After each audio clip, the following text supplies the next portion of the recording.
The silence before the storm. The universe has a peculiar way of announcing life-changing moments. Sometimes it's not thunder or lightning. Sometimes it's the deafening silence before your entire world detonates. Kang Dohyun stood on the edge of the rooftop helipad, 37 floors above Seoul, watching his helicopter's blades slice through the twilight air. At 34, he owned this building, and the one beside it, and 17 others scattered across 4 continents. His empire generated more money in a single hour than most families would see in 3 lifetimes. Private jets, presidential suites, closets filled with suits that cost more than luxury cars. He had conquered every mountain that money could climb. But standing there with the city sprawling beneath him like a kingdom of electric stars, Kang Dohyun felt like the loneliest man alive. Every woman he'd dated came with the same script. Designer smiles, calculated touches, conversations that died the moment he tried to talk about anything real.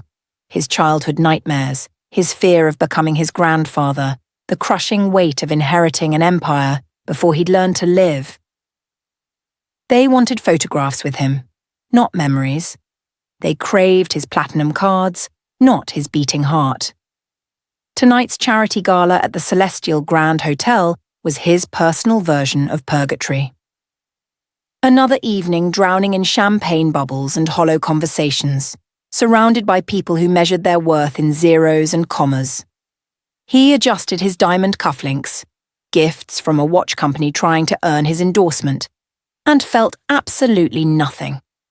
The storm started without warning, not the weather, something deeper, more ancient stirring in the air itself. Dohyun slipped away from the ballroom's suffocating opulence, seeking refuge on the grand terrace. That's when the sky ripped open. Rain fell like the heavens were weeping, violent and sudden and cleansing. And there, in the center of that deluge, stood a vision that stopped his heart mid-beat. A woman with skin like polished onyx, luminous even drenched in rain. Her lavender dress clung to her trembling frame, and her natural hair, wild, beautiful, unapologetic, framed a face carved by both strength and sorrow. She was crying, but not the delicate tears of the women in the ballroom. These were soul-deep sobs, the kind that shake your entire body when you've lost everything and the universe isn't listening. Dohyun felt something crack open in his chest, something he thought had fossilized years ago. He didn't think. He didn't calculate. He just moved. Grabbing his umbrella, he rushed into the storm, his $8,000 Italian shoes splashing through puddles, his custom-tailored tuxedo instantly ruined. None of it mattered. Nothing mattered, except reaching her. "Please," he said, his voice barely audible over the rain as he held the umbrella above her. "You'll get sick out here." She looked up, and Dohyun's world tilted violently on its axis. Her eyes were like molten amber, burning with pain but also with a fierce light that refused to extinguish. In that microsecond, something ancient and knowing passed between them, a recognition that defied logic or explanation. "Getting sick is the least of my catastrophes right now," she said, her voice breaking like glass. "Today, I watched my entire life collapse. The International Academy where I taught just shut down. No warning, no severance, nothing. I have 72 hours to figure out how to survive in a country that's about to deport me, and I can't even send money back to my family in Chicago anymore. Sometimes you just need to stand in the rain and let the world wash you away." Something in Dohyun's soul responded to her pain like a tuning fork finding its frequency. Without hesitation, without caring that he was destroying a tuxedo worth more than some people's monthly rent, he sat down beside her on the flooded terrace steps. "I'm Dohyun," he said quietly, "and I would be honored if you'd share your story with me." She stared at him like he'd spoken an alien language. "You're seriously going to sit in a thunderstorm with a complete stranger who's having a full-scale meltdown?" "Absolutely," he replied, and meant it with every fiber of his being. "What's your name?" "Janet," she whispered. "Janet Morrison. And I have a feeling I'm about to ugly cry all over you, so consider this your warning. For the next 3 hours, as the storm raged and the city lights blurred through the rain, Janet unfolded her life like a sacred text. She spoke about growing up on Chicago's South Side, raised by her grandmother Claudette, after a drunk driver stole both her parents when she was 6. She described working 3 jobs through college: morning shifts at a bakery, afternoons tutoring, nights waitressing, saving every single dollar for 4 relentless years because she'd fallen impossibly in love with Korean culture after watching a documentary in her high school library. She talked about learning Hangul by candlelight when the electricity got shut off, about memorizing vocabulary while walking to work, about the day she finally stepped off the plane at Incheon Airport and cried tears of pure triumph because she'd actually done the impossible, crossed an ocean to chase a dream that everyone told her was ridiculous. Dohyun listened to every syllable like his life depended on it. Parts of himself that he'd thought were dead, crushed under the weight of expectation and isolation, suddenly sparked back to life. This woman had no idea who he was. She wasn't performing or positioning, she was just devastatingly, courageously, beautifully real. When Janet finally seemed to realize she'd been pouring her soul out to a stranger, embarrassment colored her rain-soaked face. "Oh God, I just emotionally vomited all over you. You probably think I've completely lost my mind."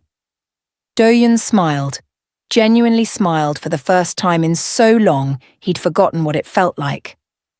"I think you're the bravest person I've ever met. Crossing the world alone, building a life in a foreign country, standing back up when life knocked you down. That's not insanity. That's heroism."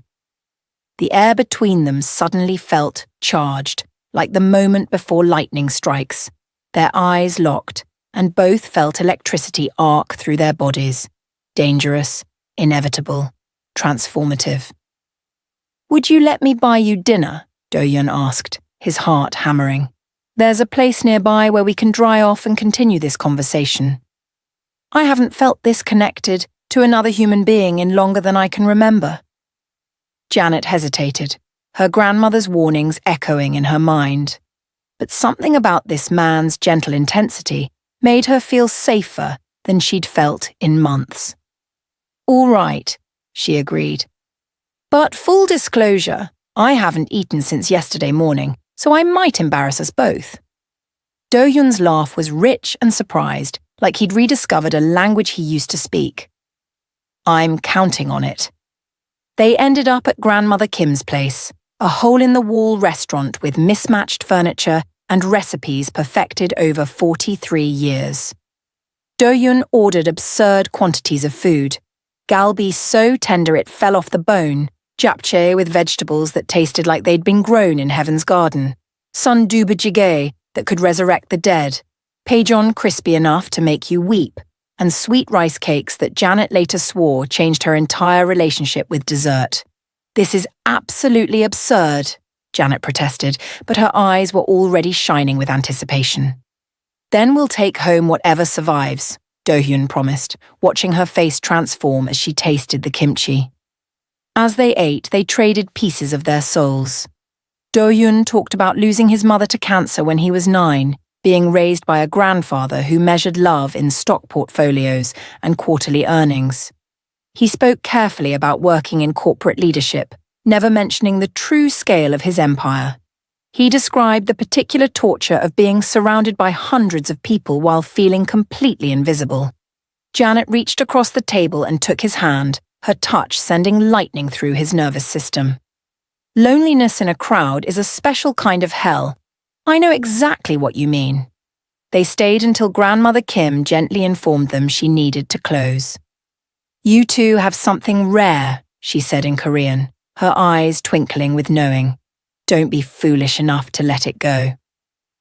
Dohyun walked Janet to her modest apartment in a neighborhood far from Gangnam's glittering towers. At her door, surrounded by the smell of someone's late-night cooking and distant K-drama soundtracks, Janet turned to him. "Tonight, you transformed the absolute worst day of my existence into something I'll treasure until my last breath. Thank you for seeing me when I felt completely invisible. Dohyun didn't want this night to end. Can I see you again? I'd love to show you the soul that exists beyond the guidebooks. I've lived here my whole life, but I have a feeling I'd see it completely differently through your eyes. Janet's smile could have powered the entire city. I would absolutely love that. Without planning it, she rose on her toes and pressed a soft kiss to his cheek. It was barely contact, a whisper of touch, but Dohyun felt it detonate through his entire body like a nuclear reaction. He stood there, fingers touching the spot where her lips had been, as she disappeared behind her door with a blush that matched his own. The next 14 weeks were the most alive Dohyun had ever felt. Every day, he'd race through board meetings and conference calls, desperate to reach the moment when he could see Janet again. He showed her Seoul's hidden soul, ancient temples where monks chanted at dawn, hiking trails that led to views that stole your breath and gave it back transformed. Street vendors whose tteokbokki recipe was worth any weight, secret gardens where cherry blossoms fell like snow. Dohyun still hadn't revealed his true identity. When Janet asked about his work, he'd say he handled business operations, which was technically accurate but criminally incomplete. With her, he wasn't CEO Kang, or the billionaire everyone wanted something from. He was just a man who loved spicy food, terrible action movies, and the way Janet laughed with her entire soul. Janet taught him to excavate wonder from ordinary moments, the perfect foam art on a latte, a dog doing something ridiculous in the park, the way golden hour light turned even mundane buildings into cathedrals. She had this supernatural gift for finding joy everywhere, and Dohyun found himself laughing more in those 3 months than he had in 3 years.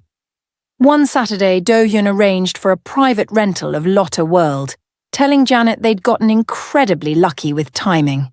They rode every roller coaster until their voices were destroyed from screaming, devoured cotton candy until their teeth ached, and took absurd photo booth pictures that Dohyun would later frame in his office where billion-dollar deals got made. On the Ferris wheel, suspended at the apex with all of Seoul glittering beneath them like scattered diamonds, Dohyun turned to Janet and took her hand. "I need to tell you something," he said, his heart trying to escape his chest. "I'm completely, desperately, impossibly in love with you." Janet's eyes filled with tears that caught the city lights like prisms. "I'm in love with you too. I never imagined I'd find someone who understands the parts of me I barely understand myself." Their kiss was inevitable, necessary, earth-shattering. When they finally pulled apart, both were crying, overwhelmed by the magnitude of what they'd discovered. "I want forever with you," Dohyun whispered against her hair. "I don't care that we're from opposite ends of the earth or that our backgrounds couldn't be more different.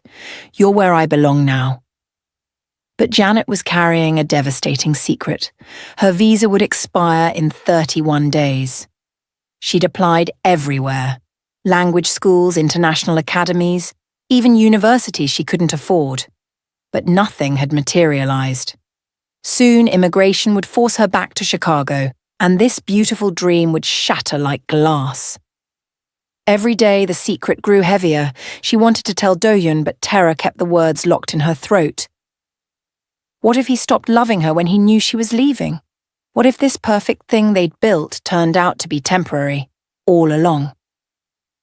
As weeks dissolved into each other, Dohyun and Janet became inseparable. They'd stay at each other's places, cooking meals together, falling asleep tangled around each other like they were trying to merge into one being. Dohyun loved waking up to find Janet's natural hair spread across his pillow like a crown, watching her breathe peacefully. Janet loved how Dohyun held her through the night, like she might evaporate if he loosened his grip. Then Dohyun's business partner Seojun called in absolute panic. "Dohyun, the media figured out you're seeing someone. They're turning over every stone trying to identify her. You need to come clean about who you are before she discovers it from a tabloid headline." Dohyun's blood turned to ice. He'd been living in this beautiful bubble, pretending the outside world didn't exist. That night, he bought orchids, her favorite, and Belgian chocolates, planning to tell her everything over dinner. But when he arrived at Janet's apartment, he found her surrounded by half-packed boxes, mascara running down her face in dark rivers. "Janet, what's happening?" he asked, dropping everything to reach her. Through broken sobs, Janet confessed everything. Her visa expired in 8 days. She'd exhausted every option: job applications, legal consultations, even considering graduate programs with tuition she couldn't remotely afford. Nothing had worked. "I have to return to Chicago," she cried. "I'm so incredibly sorry I didn't tell you sooner. I was terrified of losing you." Dohyun felt like someone had reached into his chest and crushed his heart with bare hands. He'd finally found his person, his home, his reason for existing, and now she was being ripped away. "Absolutely not," he said with fierce, almost frightening determination. "I refuse to accept this. Marry me, Janet. Marry me and you can stay. We can build our forever together." Janet stared at him like he'd lost his mind. "Dohyun, we've barely known each other 100 days. That's completely insane. And I can't let you marry me just to fix my immigration status. That's not fair to you." "This has nothing to do with visas," Dohyun insisted, dropping to his knees right there among the cardboard boxes and packing tape. "I love you, Janet Morrison. I want to wake up beside you for the next 60 years. I want children with your eyes and arguments about whose turn it is to choose the movie and growing old together and everything in between. Please marry me." Janet's heart was simultaneously breaking and healing. She loved Dohyun beyond reason, beyond logic, beyond anything she'd ever felt. But she'd also done her research. She knew exactly who Kang Dohyun was, the billionaire CEO whose family had built empires. She knew his world and hers were separated by chasms that love alone might not bridge.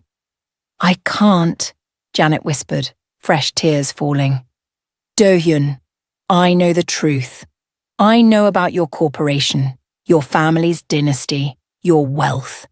I'm just a regular woman from the South Side. Your family will despise me. The media will crucify me. We exist in completely different universes." "I don't give a damn about any of that," Dohyun shouted, his own tears flowing freely now. "None of it means anything without you." But Janet shook her head, devastated. "It matters more than you realize. I need time to process this. Please, just give me a few days to think clearly." Dohyun left that night feeling like his chest had caved in. He didn't sleep or eat, just stared at his ceiling, wondering how paradise had turned to hell so quickly. Meanwhile, Janet made an agonizing decision. She loved Dohyun more than breathing, but she also understood that sometimes loving someone means releasing them. If she stayed, she'd always question whether he'd married her from love or desperation. She knew the pressure from his family and society would eventually poison what they had, so she decided to leave quietly, to disappear without goodbye, hoping it would hurt less for both of them. If you're watching this right now and you believe in real love, I need you to do something for me. Hit that subscribe button and prove that stories about genuine connections still matter in this world. My best friend said I'd never reach even 500 subscribers, but I believe in the power of love stories that shake your soul. 4 days passed while Dohyun gave Janet the space she'd requested, but on the 5th day, his patience evaporated like morning mist. He purchased a ring, not the biggest or flashiest, but a platinum band with a single diamond that sparkled like captured starlight. It reminded him of Janet, understated but absolutely breathtaking. He wrote a letter that spilled his soul onto paper, telling Janet that society and wealth and family expectations were meaningless echoes. Only she mattered. That evening, Dohyun went to his penthouse first, to shower and prepare a romantic meal. He planned to go to Janet afterward with the ring and letter, but an emergency conference call about a merger trapped him for 5 agonizing hours. He had no idea that while he was stuck negotiating billion-dollar deals, Janet was executing her escape. Janet had compressed her entire life into 2 battered suitcases. She'd scrubbed her apartment until it gleamed and left her keys with the landlord, who looked at her with sad, knowing eyes. She wrote Dohyun a letter explaining that love sometimes demands sacrifice. She told him to find someone from his world, someone who could stand in his spotlight without casting shadows. She promised she'd never forget their 14 weeks together, that he'd given her the greatest gift possible, experiencing genuine, unconditional, transformative love. Before heading to the airport, Janet made one final stop at Dohyun's building. The security guard recognized her and waved her through with a knowing smile.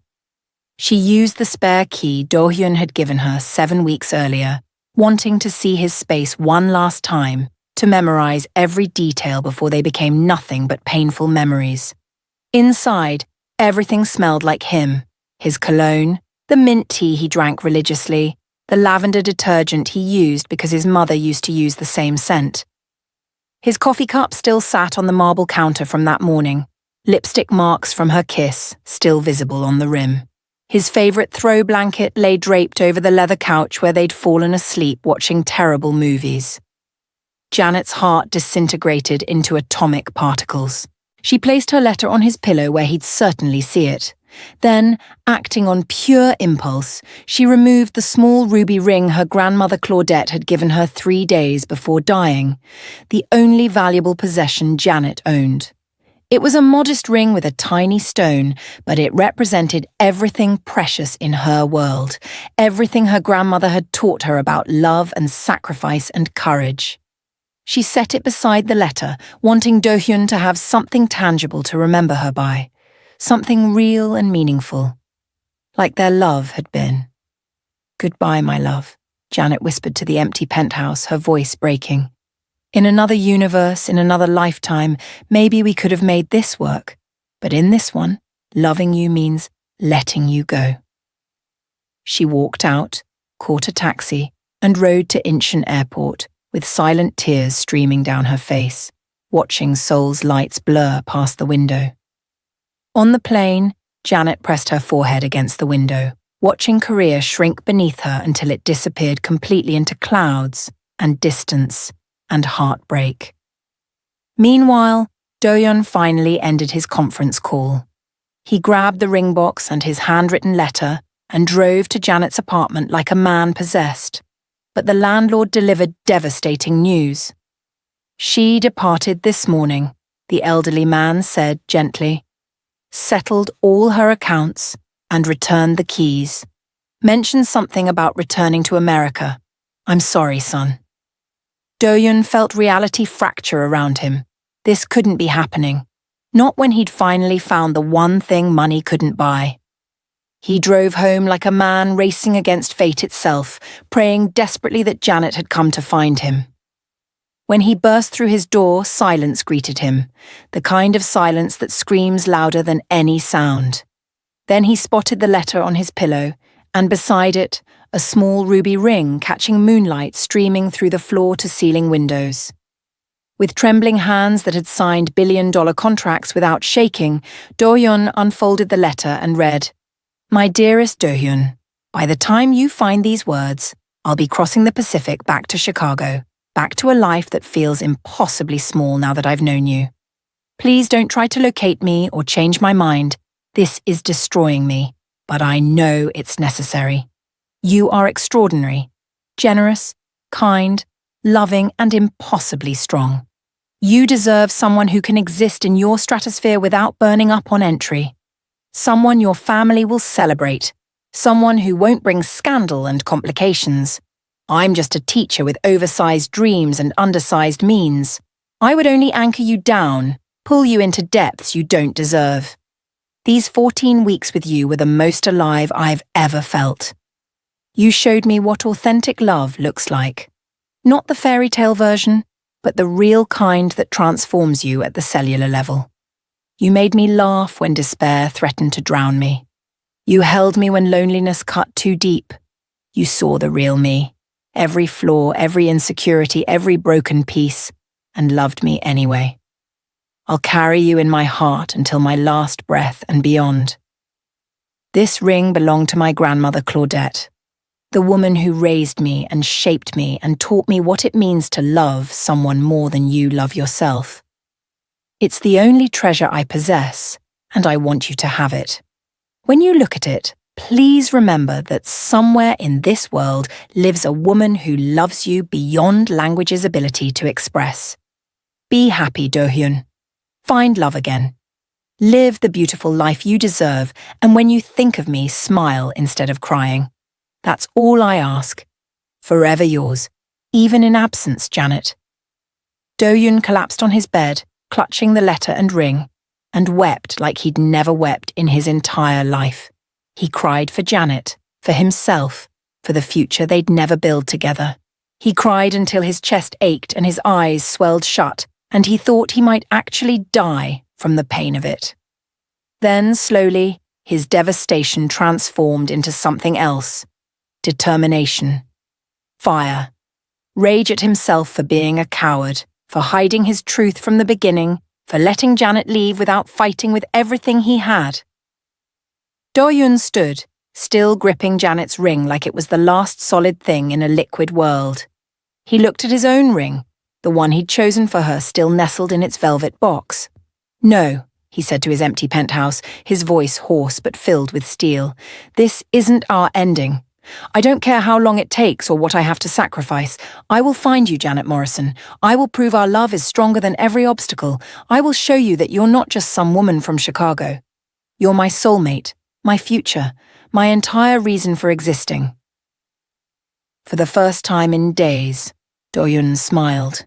It wasn't a joyful smile, it was the smile of a warrior preparing for the battle of his life. He called Seojun. I need you to locate someone for me, and clear my entire schedule for the next 2 months. Cancel everything. I'm flying to America, and I'm not coming back without her. Dohyun spent the following week preparing like he was planning a military campaign. He hired Seoul's most respected private investigator to track Janet down. He learned she was staying with her aunt on Chicago's South Side, working brutal double shifts, mornings at an independent bookstore called Claudette's Corner, evenings at a soul food restaurant called Mama's Kitchen, desperately trying to rebuild her shattered savings. He also did something he should have done from the start. He confronted his grandfather. Chairman Kang was 79, traditional and ruthless. He'd built the Kang Corporation from absolute nothing and expected Dohyun to marry someone from an elite Korean family, cementing dynastic power and social standing. When Dohyun explained Janet, really explained her, not just her background but her soul, her courage, her light, the old man sat in silence for what felt like an eternity. Finally he spoke, his voice rough with unexpected emotion. You're prepared to sacrifice everything for this woman? Your reputation, your social standing, everything I spent my life building? Dohyun met his grandfather's eyes without flinching, without apology. Grandfather, what's the point of having everything if there's no one to share it with? You taught me strength and success, but you never taught me happiness. You never taught me how to be human instead of just profitable. Janet makes me happy. She makes me want to be a better human being, not just a wealthier one. Chairman Kang studied his grandson for a long moment, and for the first time in Dohyun's memory, he saw tears in those ancient eyes. You remind me of who I was at your age, his grandfather whispered, his voice breaking. I once loved a woman exactly like that. A woman who made me feel alive instead of just successful. But I let family pressure force me into a different marriage, a strategic one. I spent 53 years being powerful and utterly miserable. Don't repeat my mistakes, boy. Don't let fear steal your one chance at real happiness. Go claim your woman. With his grandfather's blessing ringing in his ears like a battle cry, Dohyun flew to Chicago. He didn't warn Janet he was coming. He wanted to surprise her, to appear like fate itself, and prove their love was worth every fight, every sacrifice, every risk. Landing in America felt surreal. English signs, different food, Unfamiliar faces everywhere, the accent and rhythm of a completely foreign world. For the first time, Dohyun truly understood the monumental courage it took for Janet to move to Korea alone, to build a life in a place where everything was strange and challenging. He found Claudette's Corner, a charming independent bookstore that smelled like old paper and possibility. Through the front window, he saw her helping a customer, that radiant smile on her face even though sadness haunted her eyes like a ghost that wouldn't leave. Dohyun's heart thundered against his ribs so violently he thought it might break through. His hands shook. His palms were sweating. What if she rejected him? What if she told him to go home? What if love wasn't enough? But he had to try. He would burn down the world trying. He walked inside and a small bell chimed above the door like it was announcing something momentous. Janet glanced up from the customer she was helping, and when she saw Kang Dohyun standing there in his tailored suit, looking completely out of place among vintage paperbacks and worn wooden shelves, she froze completely. The book in her hands crashed to the floor with a sound like thunder. Dohyun, she breathed his name like it was a prayer and a question and an impossibility all at once. What are you doing here? I came for you, Dohyun said simply, his voice steady despite his racing heart. I came to bring you home. Janet shook her head, tears already gathering like storm clouds. Dohyun, no.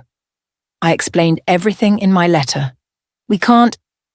I don't care what you wrote in your letter, Dohyun interrupted, walking toward her with absolute purpose. You were wrong, Janet. Wrong about everything.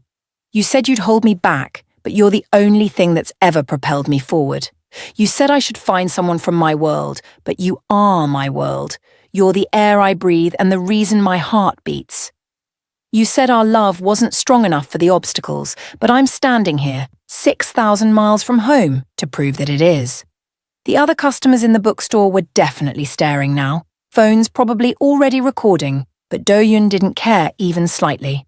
He dropped to one knee right there in the middle of Claudette's Corner, on the worn wooden floor that had probably never witnessed anything like this. He pulled out the velvet box and opened it, revealing the ring he'd chosen for her, the ring that had travelled across an ocean in his pocket, waiting for this exact moment. Janet Morrison, he said loudly, his voice cracking with emotion that he didn't try to hide. I am CEO Kang Dohyun. And yes, I'm wealthy and powerful, and from a different world. But absolutely none of that has any meaning without you. You are the bravest, kindest, most magnificent person I've ever encountered. You taught me how to laugh, how to love, how to actually live instead of just existing. I refuse to spend another day without you. Will you marry me? The bookstore fell completely silent. Everyone was watching. Time itself seemed to hold its breath. Janet was crying so hard she could barely see, barely breathe. But your family, she sobbed. The media, the scandal, the cultural differences, everything that could go wrong. My grandfather gave us his blessing, Dohyun said firmly, his voice ringing with conviction. And I don't care about media or scandal or what strangers think. The only opinion that has ever mattered is yours. Do you love me, Janet? Yes, Janet cried, the word torn from her soul. God, yes, I love you so much it physically hurts, it's killing me. Then nothing else matters, Dohyun said with absolute certainty, with the kind of faith that moves mountains. We'll figure out everything else together. You and me against whatever comes. No more running, no more fear, just us. Please say yes. Come back to Korea with me. Be my wife. Let me spend the rest of my existence making you happy, making you laugh, proving every single day that I chose correctly when I chose you. Janet looked at Dohyun kneeling there, holding that ring, his eyes blazing with love and hope and determination and absolute unwavering faith in them. She thought about Claudette, who'd always told her that real love was worth any fight, any sacrifice, any leap of faith into the unknown. She thought about those 14 perfect weeks, the happiest, most alive time of her entire life. She thought about their future, Not a perfect one, but a real one, full of love and adventure and challenges they'd face side by side, hand in hand, heart to heart. "Yes," Janet whispered, then louder, her voice growing stronger. "Yes, yes, 1,000 times, yes, I'll marry you.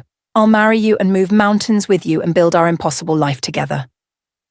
The entire bookstore erupted in applause and cheering.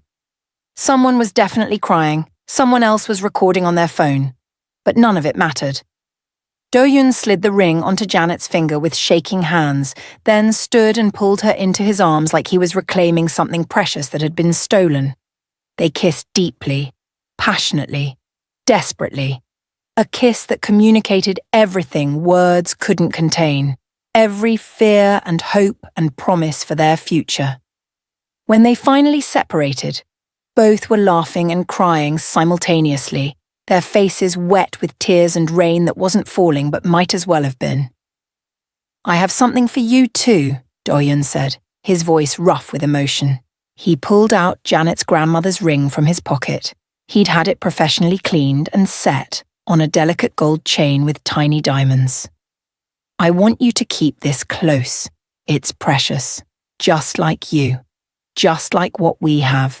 Just like the courage it took your grandmother to raise you and the courage it took you to chase your dreams across an ocean." He clasped the necklace around her throat with trembling fingers, and Janet touched the ring resting over her heart, feeling her grandmother's spirit and Dohyun's love surrounding her like armor.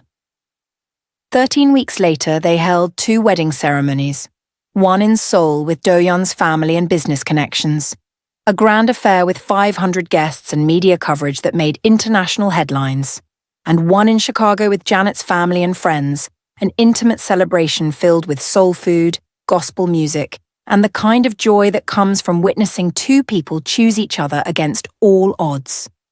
Both ceremonies were beautiful, but Dohyun and Janet agreed their favorite part was the private moment afterward, just the 2 of them, holding hands in whatever quiet space they could find, promising to love each other through everything life would throw at them, the beautiful and the terrible, the easy and the impossible. They moved into a stunning house in Seoul, not Dohyun's sterile penthouse, but a warm home filled with Janet's books, family photographs from 2 continents, African art next to Korean ceramics, and the constant sound of laughter and music and life being fully lived. Janet took a position teaching at an international academy where she created a program for students from underrepresented backgrounds.